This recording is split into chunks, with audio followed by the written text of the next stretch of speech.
Welcome in. Welcome into the channel. My name's Craig, and this, my friends, is where we put the spotlight onto German football. This is part 1 of 2 of our Match Day 24 Bundesliga action review. We've got 5 games to cover in this part. And in terms of expectation setting, well, how far can Munich extend their lead at the top? Will Werder Bremen break their losing streak? And will Leipzig and a very much under pressure Marco Rose manage to find a winning formula at home? Or are Mainz going to continue with their unprecedented run for the European spots? We've got all this and more coming up right here in today's episode. So, go and get yourself a drink, come back and get comfortable, and together we can do Bundesliga! Stuttgart 1, Munich 3. Do you know what? This game, it lived up to the head-to-head in terms of its expectations for goals. Munich came from a goal down to win 3-1. There were goals from Elise, Goretzka and Coman. That's after Stiller, no relation to Ben, had scored first for Stuttgart. Munich appeared hungrier. You know, they had 22 shots on goal, 9 of which were on target, and they won more tackles. Yeah, 106 tackles in fact. Eric Dyer and Min Jae Kim, well, they played in beast mode in defence. They put in 18 clearances and won 10 aerial duels between them. It was 2 rookie mistakes in defence from Stuttgart that cost them the game, really. Stiller and the keeper Nubel. FYI, both of these players are ex-Munich. Well, Nubel's on loan, but which in itself is quite interesting. You'd never get that in the Premier League. Anyway, conspiracy theory? Well, you picked the wrong channel. Having said that, it is feasible to land on the moon with the power of a calculator, right?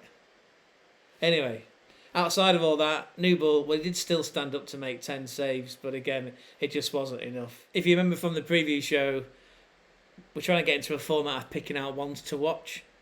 So, for Stuttgart, it was Nick Voltemade. Do you know what? I'm going to struggle with this all season. Anyway, Voltemade was quiet. Nearly had 2 shots on goal. Yeah, 45 touches. Made three key passes, and he won 4 aerial duels. It didn't matter though, because he was just out-muscled by Dyer and Kim. As for Leroy Sané for Munich, wow, he only played for an hour, but in that time he still managed 2 shots on goal. He had 30 touches, made 14 key passes, and 1 crucial assist for Michael Elise's goal, which is actually now his 8th of the season. And that was to equalise at 1-1 because, yeah, Munich did, like I say, come from behind in this one. Sané was then subbed off for Kingsley Coman, who scored a brilliant winner, sort of rounding the keeper Nubel, and then just, managing to find the goal at a tight angle. Stuttgart have now lost 3 on the bounce at home.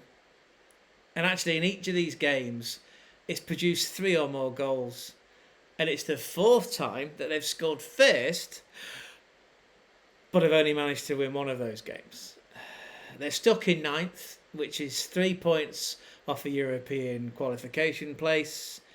Bear in mind, this is a team that finished 2nd last season. Munich, well, their unbeaten run is now up to 10. They've scored 31 times away from home. And for a brief time anyway, they were 11 points clear at the top of the Bundesliga to Leverkusen. But as you'll find out, that gap is only 8. I say only. Oh, guys, yeah, it's only 8-point difference. As for my prediction, I got it spot on. Yep, I said 3-1, and that's exactly how it finished. So, let's start this review section with a W. Bochum 0, Hoffenheim 1. Not quite a sect puncture, however, it was played out by 2 teams nervous about their future Bundesliga status. Neither side appeared comfortable on the ball. The average pass streak being 3 for both sides. Long balls were the default option. 158 between both sides, which validates the lack of confidence, which translates to the lack of results for both teams up to this point. Bochum stole the ball quite effectively. Matthias Bello, he won 6 tackles, and so Bochum ended up with quite an impressive 58% possession. Then again, they were the home team after all. They did bombard the Hoffenheim goal with crosses, 31 of them. That's along with 8 corners, but they just didn't make any of that pressure count, because they only managed to hit the target 3 times with their 12 shots. Hoffenheim, they were slightly more clinical.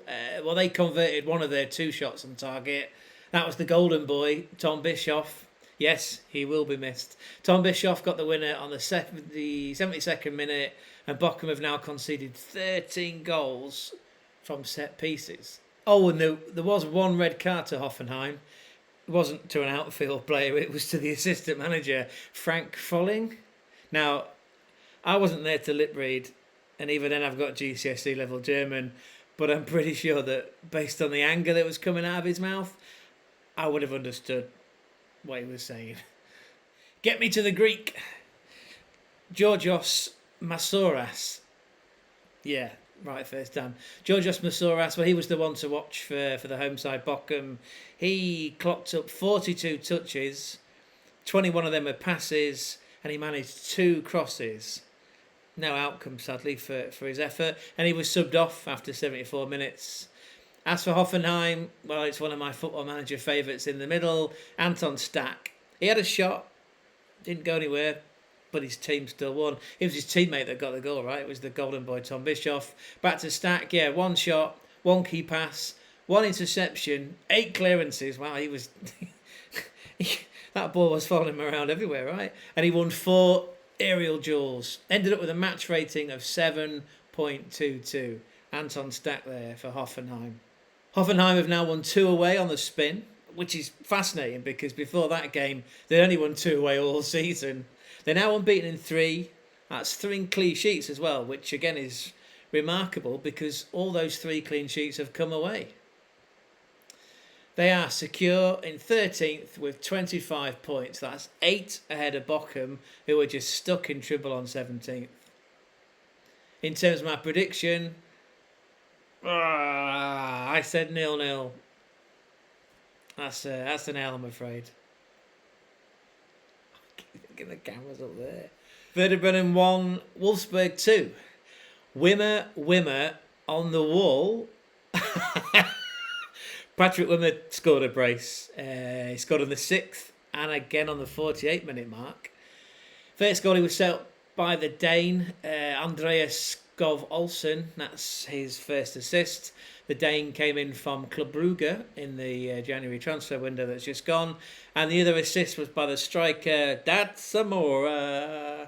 Mohamed Amora. That nearly worked.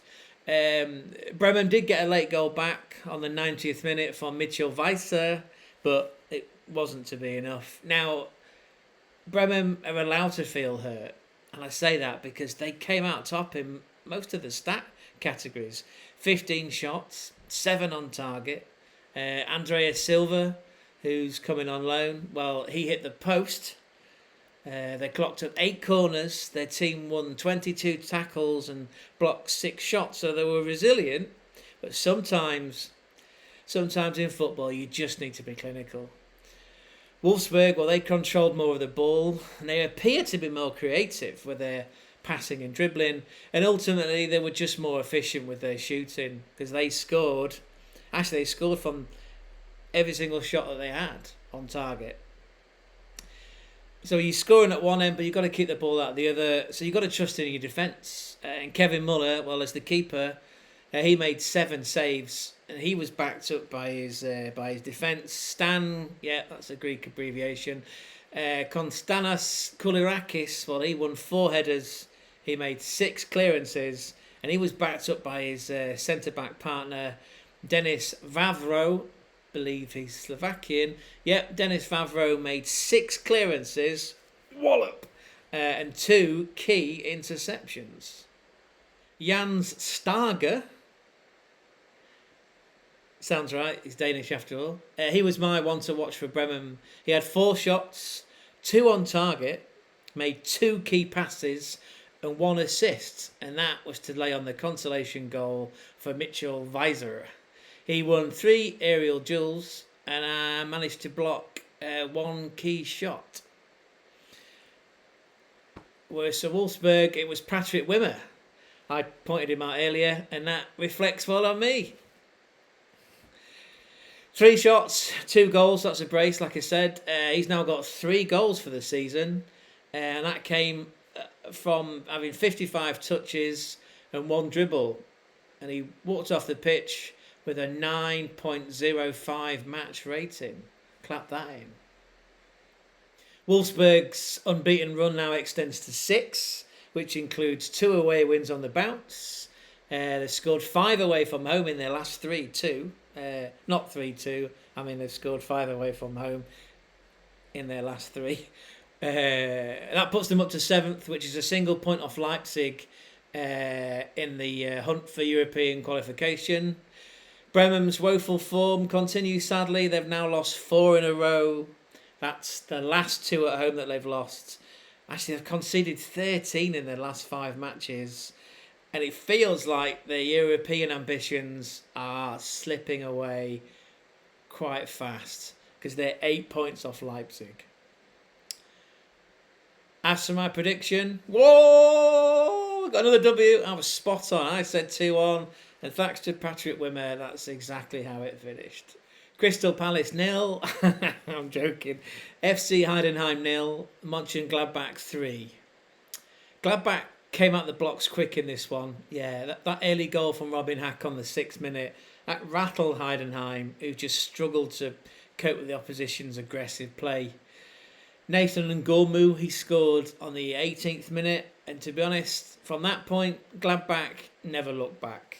Their average pass streak was 6, and they kept Heidenheim guessing by mixing up their approach play. You know, there was 3 through balls, there was 17 crosses and 50 long balls.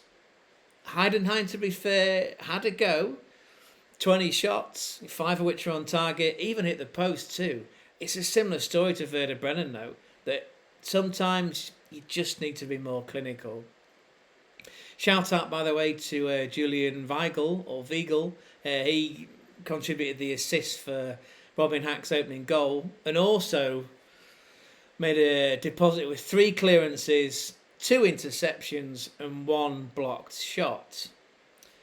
It's all right scoring at one end, but you know you've got to keep it solid at the back, and that's exactly what Gladbach did. You've got to trust in the defence. We say that a lot on this channel. Trust in the defence. Joe Scally, well, he wallop. You know, he cleared everything that came near him. 6 clearances he made, and he was backed up by the Japanese centre back Ko Itakura, who made 4 clearances, blocked 2 shots, and won 3 headers. The young Paul Wanner is only 19. Paul Wanner was my one to watch for Heidenheim.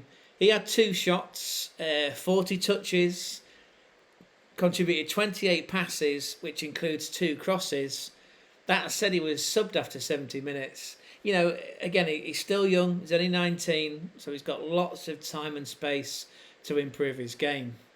For Gladbach, well, I called out Robin Hack as a one to watch, you know, and he's been paid me dividends, right? Not only because he's got Instagram friendly hair, but he's got a lot of all-round technical skill. He had 4 shots on goal, and he scored 2 of them.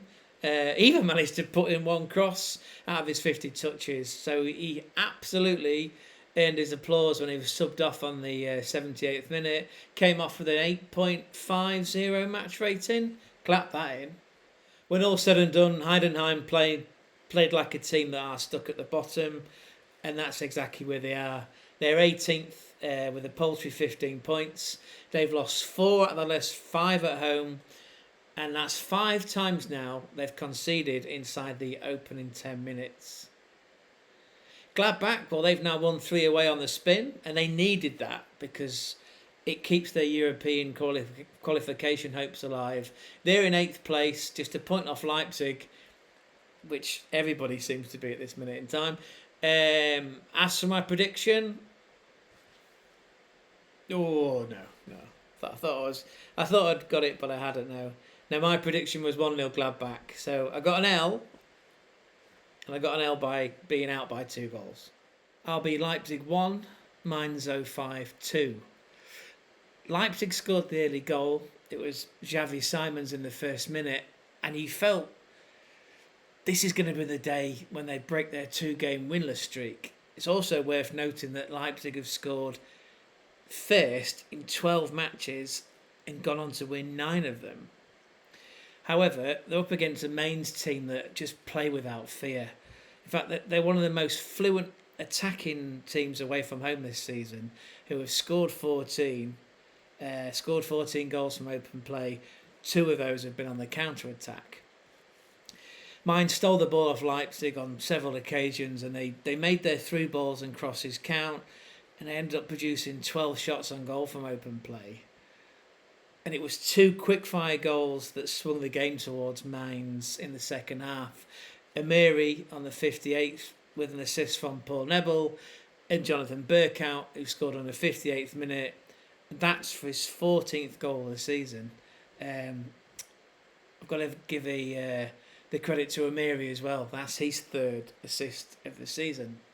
Leipzig had 13 shots, 4 which were on target, and that's on top of 7 corners. Both Shesko and the substitute Poulsen, they were aggressive with their headers. They won 10 between them. Mainz, however, they stood firm to the late pressure by winning 145 tackles and blocking 5 shots. Maurice Jens, centre-back for Mainz, well, he put in an absolutely Herculean performance. 6 tackles, 3 interceptions and 15 clearances, whilst the veteran keeper, Zentner, he made 2 saves. Xavi Simons was my one to watch for Leipzig. He had 1 shot on target, which was the opening goal, 4 key passes, as well as 4 crosses, and 1 mazy dribble. And all that contribution netted him a 7.56 match rating. As for Mainz, well, it was Paul Nebel who was my one to watch. 1 shot, 1 on target, 4 crosses, and crucially 1 assist. That home defeat, well, that ends a 6-game unbeaten streak for Leipzig. They've now only won once in 4, and other teams are closing ground on the European spots. Leipzig, though, they remain in 6th with 38 points. Mainz's incredible quest for a European qualification place continues. They're now unbeaten in 4 games. They've won 2 away on the spin, and they've scored 23 goals away from home. That's the 4th best in the Bundesliga this season. And they're 1 point off Frankfurt, who are in 3rd.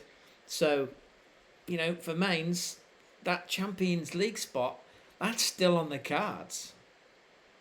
What about the prediction? I went 1-1, so that's another L. Okay, we're going to take a quick pause, just so we can all get our breath. Maybe go and get another drink on the go. But don't worry, we'll come back in part 2 very soon, and we'll continue with our review of all the games from match day 24. Just as a quick wrap up though, so you don't forget, my name's Craig, and this, my friends, is where we put the spotlight onto German football. Auf Wiedersehen!